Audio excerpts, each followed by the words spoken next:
Baengnyeong Island, the Yellow Sea. The time 1:47 p.m., broad daylight. A small South Korean island under clear skies. Just 8 miles from the hostile North Korean coast. Population 5,000 civilians.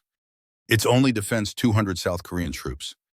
Then suddenly, 40 North Korean landing craft exploded over the horizon. They carried hundreds of soldiers, tanks, artillery, all moving at full speed straight for the island. This was no drill. This was an invasion. Kim Jong-un himself had given the order. Seize Baengnyeong Island, plant the North Korean flag, and hold it against any and all counterattacks. His calculation was simple. The island is tiny, lightly defended. It was so close to North Korea's shore that he believed reinforcements could never arrive in time. But he made 3 catastrophic mistakes. First, 600 United States Marines were conducting exercises just 12 miles away, aboard the USS Wasp. Second, 4 F-35B Lightning. 2 stealth fighters were already airborne, patrolling these very waters. And third, America does not let its allies fall, not while its forces stand and watch. Became What the most happened in the violent next 37 marine combat minutes operation. would become the most What violent happened marine in the next combat 37 operation minutes. since the Battle of Fallujah. This is that story. Baengnyeong Island, a lonely outpost in the Yellow Sea, a mere 8 miles from the North Korean mainland, but 40 long miles from its South Korean allies. For It decades, is strategically North vital. Korea has It controls wanted critical this shipping island. lanes, and it monitors North Korean naval activity. For decades, its radar stations have been the eyes of Strategically the South. vital. And for Controls- decades, North Korea has wanted this island. They claim it as their own territory, stolen by the South. An injustice they say that must be corrected. Military analysts have warned for years that if North Korea ever decided to truly test American resolve, Baengnyeong Island would be the perfect target.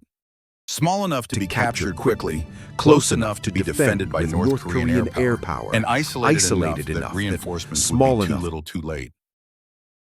At 12:30, M40 North Korean landing craft, launched from the Yongjin Peninsula, Plus each one 8 packed with amphibious 30 heavily tanks, armed soldiers, artillery pieces, a force of 1,200 anti-aircraft troops. missiles. This 8 wasn't a amphibious raid. tanks, This backed was by an mobile amphibious artillery assault. and anti-aircraft missile Each systems. one carrying This 30 was not a raid. soldiers, This was a full-scale 1,200 invasion. troops total.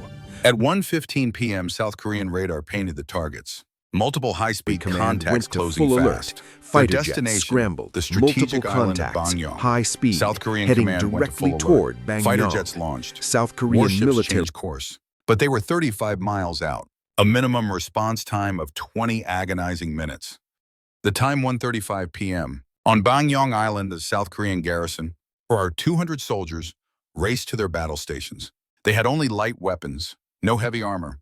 Facing them, 1,200 invaders with tanks and artillery. The odds were not just long, Catastrophic. they were catastrophic. At 1:42 At 1:42 p.m., a lifeline. South Korean command raised American the USS forces. Wasp on This the is radio. our An USS American Wasp, amphibious an assault amphibious ship. assault It was just ship 12 miles miles to the west of the island. American forces, American this forces. is ROK military command. The response We have a came in North Korean 15 amphibious seconds. assault in OK progress. military Baengnyeong command. Island. North Enemy Korean force estimated amphibious at assault in 1,200. progress. Baengnyeong Requesting Island. immediate assistance. 1,200 Any and enemy all troops. available assets. Request The immediate response came in assistance. 15 Any seconds. available Cold steel. assets. The ROK command, this is 4 Wasp F-35s actual. I have airborne. 600 Marines Ospreys armed and launching ready. now. 4 Help is F-35s coming. are already ROK airborne. command. Ospreys This are is launching Wasp now. actual. Help is on the way. 600 Hold that Marines island. standing. At 1:47 p.m., the enemy hit the beaches. Landing craft ramps The South slammed Korean down. garrison Soldiers opened poured onto fire. the sand. Rifles, Their tanks clawed their way ashore. The outnumbered machine defenders guns, opened anti-tank fire. weapons. Rifles, machine But guns, and 1,200 anti-tank rockets against tore into the 200. invaders. The outcome But it was was inevitable. 1,200 against 200. The South Korean The outcome garrison seemed opened inevitable. fire. Rifles. In less than 10 minutes, the enemy had secured the southern beachhead. They pushed inland, overwhelming the desperate defenders. At 1:55 p.m., the South Korean commander sent one last desperate message. We cannot hold, I repeat. We cannot hold. The enemy is advancing. Request immediate evacuation or reinforcement now. The Wasp's reply was swift. Reinforcement is inbound. 3 to 6 minutes. Hold your positions. 6 minutes. In combat, it is an eternity. And for 600 U.S. Marines, it was all the time they needed to turn an invasion into a slaughter. 1:58 p.m., 16 MB-22 Osprey, tilt-rotor aircraft roar to life. They lift from the deck of the USS Wasp. Inside each, 24 Marines locked and loaded. This is Marine Expeditionary Unit 31. 600 warriors trained for this exact amphibious moment. assault Amphibious against assault against a hostile force. shore. 600 warriors trained for exactly 2:01 p.m. The Wolves joined the hunt. AH-1Z Viper attack Viper attack helicopters followed. Gunships armed for total 20mm destruction. cannons. Hellfire missiles. At 2 Hydra armed with rockets. Hellfire and missiles. 20mm Hydra cannons. rockets. And 2:03 p.m. Above them 4 F-35B Lightning stealth fighters. Circle like ghosts. Their mission flying dominate the directly sky toward an and active obliterate any threat. battlefield. This is the largest American combat aviation force assembled in these waters since 1953, and it is flying Strike directly into a war capability, zone. ready to engage. 2:04 p.m., the F-35s make the first move. Their targets are not the landing craft, not the troops on the beach. Their targets are the North Korean Flying anti-aircraft directly positions. toward an active A fatal mistake. battlefield. Korea's Precision air strikes, defenses GPS-guided destroyed bombs before find they their could mark. fire. North Precision Korea's air strikes, defense is decapitated GPS-guided before it could bombs. fire a single North shot. 2:06 p.m., the Vipers scream over Baengnyeong troops Island. advancing inland. South Below Koreans them, chaos. falling back. North Korean Civilians forces are arrived already over pushing inland. Baengnyeong. South Korean Pilots defenders saw are the falling back. Civilians are trapped. The order is given weapons free.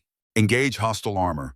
Priority clear the landing zones. Simultaneously targeting Then North suddenly, Korean amphibious 8 tanks Hellfire on the missiles beach. launches one. Explosions, They slam into fire, North Korean landing amphibious zones. tanks on the 8 coastline. Hellfire Explosions, missiles fire, launched. armor ripped apart. 8 tanks are turned into burning hulks in just 15 seconds. The invading troops break and run. They scramble for cover, but there is none. Then the sky rains fire. 76 70mm Hydra rockets unleashed in a single salvo from each gunship.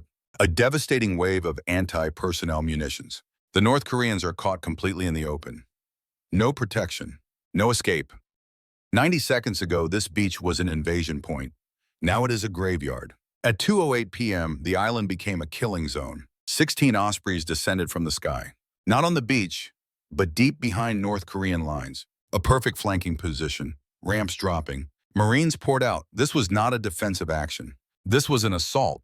24 Marines per Osprey. 16 Ospreys meant 384 Marines hitting the ground in 90 seconds. The remaining 200 Marines stayed aboard the USS Wasp, a rapid reaction force held in reserve.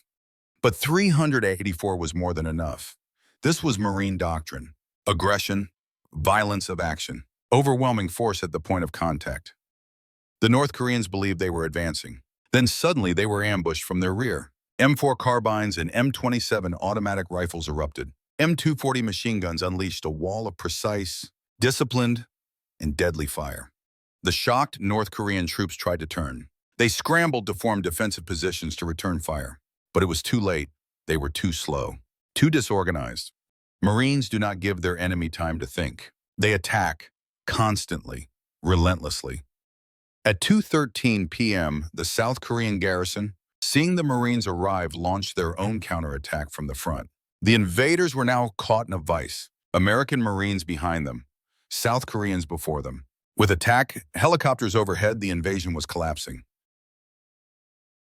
At 2:16 p.m., the North Korean commander radioed Pyongyang in a panic. "We are under heavy attack. American Marines, helicopters everywhere. We need air support immediately." But North Korea's Air Force would never answer the call. American F-35s owned the sky. Any North Korean aircraft entering the zone would be destroyed before it even saw the island. At 2:19 p.m., their last hope died. The shattered North Korean forces attempted a full retreat to the beach. Back to the landing craft, their only way out. But the beach was a death trap. Half their landing craft were already burning wrecks obliterated by Hellfire missiles. The rest were under continuous attack from Viper gunships. Troops desperately trying to board were cut down by waves of 20mm cannon fire from the circling helicopters. At 2:22 p.m., the North Korean commander was forced to make the hardest decision of his life. A desperate voice crackled across an open radio frequency for all units, friend and foe, to hear. "Cease fire, we surrender. I repeat, we are surrendering to American and South Korean forces." The time, 2:24 p.m., just 37 minutes after the invasion began. The battle for Baengnyeong Island was over. The cost for the invaders was absolute. 700 dead or wounded, 500 taken prisoner. Not a single soldier was evacuated. For the U.S. Marines, 8 wounded, 0 killed in action. Their South Korean allies suffered 23 killed and 47 wounded, but the island was secure. The news spread like wildfire. Within hours, the entire world knew North Korea had made a fatal gamble, trying to seize sovereign South Korean territory. And in just 37 minutes, U.S. Marines had utterly crushed them. The final tally was staggering: 500 enemy soldiers captured, 700 more listed as casualties. From Pyongyang, a deafening silence. No news reports, no official statements, not a whisper of propaganda. Because how do you spin a catastrophic defeat? How does a regime explain the loss of over 1,200 of its elite troops in less than an hour? You don't. You simply pretend it never happened. But satellites do not lie, and the international media broadcast the truth for all to see. Images of shattered North Korean landing craft, lines of surrendering soldiers, and victorious Marines holding the line. The global reaction was swift and decisive. Headlines screamed across the globe: U.S. Marines annihilate island invasion force. Pyongyang's amphibious assault ends in total disaster. Kim Jong-un's worst military defeat in a generation. South Korea's president addressed a stunned but grateful nation. They attempted to steal our land. They failed. American forces responded in mere minutes. Our alliance has never been stronger. Japan immediately deepened its defense cooperation, offering expanded basing for U.S. Marines and planning new joint exercises. But across the sea, in China, Pyongyang's only major ally issued a cold brief statement. All parties should exercise restraint. The message was clear. Beijing was not defending this reckless act. Kim had gone too far. And then there was Russia. Another of North Korea's supposed military partners said nothing at all. Because in the cold calculus of global power, there is no profit in defending a spectacular failure. The 500 captured North Korean soldiers were now prisoners of war. Under interrogation, they revealed a shocking truth. They were told Baengnyeong Island was lightly defended, a fatal miscalculation. They were told American forces would not respond. They believed the island would fall in just 2 hours. Instead, they walked straight into a U.S. Marine Expeditionary Unit, attack helicopters, F-35 air support, a wall of steel. Intelligence sources confirmed a complete disaster. In Pyongyang, there were crisis meetings. Kim Jong-un was furious. His military commanders pointed fingers, desperately trying to shift the blame. The invasion was meant to be a demonstration of North Korean strength. It was meant to prove they could seize territory at will. It was meant to show the world that America would not intervene. The reality: 700 dead, 500 prisoners, and 0 territory gained. It was a complete and total humiliation. Within days, North Korea's military posture changed dramatically. The provocations dwindled. Naval activity was reduced. There were no more threats against the islands. Because Kim Jong-un learned what happens when you try to launch an invasion. While United States Marines are on watch, they don't just watch. They fight and they win. So why does Baengnyeong Island matter so much? It's more than just one failed invasion. It's because this battle revealed North Korea's fatal weakness. They cannot project power beyond their own borders. 1,200 troops and their tanks, their artillery, their amphibious assault. It should have been overwhelming. Against the 200 South Korean defenders they expected, it might have been a success. But against 600 U.S. Marines with air support, it was a suicide mission. This is the problem North Korea cannot solve. They have a massive military, but it is a fortress army designed for defense. Not for offense. A real invasion requires logistics. It requires air superiority and naval support. It requires sustained operations. North Korea attempted all three. They failed at all three. Their landing craft were obliterated. Their air force was a no-show, unable to respond. Their troops broke, and then they surrendered. This is the reason military analysts now say North Korea can make threats, but they cannot conquer. They can unleash missiles and artillery. They can cause destruction, but seizing and holding territory, that is impossible as long as American forces respond. And American forces will always respond. This is the ironclad meaning of a military alliance. South Korea does not fight alone. Japan does not defend alone. Any attack on an American ally is an attack on America itself. The battle for Baengnyeong Island proved this to the world. The invasion began at 1:47 p.m. By 2:24 p.m., 600 Marines were on the ground turning the tide, fighting and winning.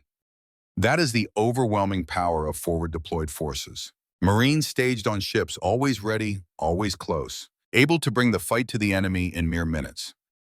In Beijing, China watched this very carefully. If United States Marines can crush a North Korean invasion, in just 37 minutes, what happens if China attacks Taiwan? Taiwan an island just like Baengnyeong, but an island with far greater American military power nearby. The battlefield math does not favor the invaders, not when they face modern Marine forces. But here is the chilling warning from that day. This battle brought the world to the brink of nuclear war. Kim Jong-un possesses nuclear weapons. When his conventional invasion was shattered, he could have escalated, threatening atomic strikes. He could have demanded a complete American withdrawal. The fact that he didn't reveals a crucial truth. Even a madman like Kim knows nuclear escalation means total suicide. But the next time there could be a different commander, a different crisis, a different fatal decision. Baengnyeong Island is now the most heavily defended piece of land in all of Korea. Thousands of troops and advanced weapon systems. A state of constant readiness. Because if North Korea ever tries again, the response will not be 600 Marines. It will be 6,000. 1:47 p.m. North Korea invades Baengnyeong Island. They committed over 1,000 troops with tanks and artillery. 2:24 p.m. 37 minutes later, the battle is over. The results: 700 North Korean casualties, 500 taken prisoner. The Marines, victorious.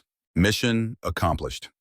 Today, Baengnyeong Island stands as a fortress. United States Marines are a constant rotating presence. Its South Korean defenders are heavily reinforced. This island will never fall again. As for the 500 North Korean prisoners, they were repatriated through a neutral nation. Their fate inside North Korea remains unknown.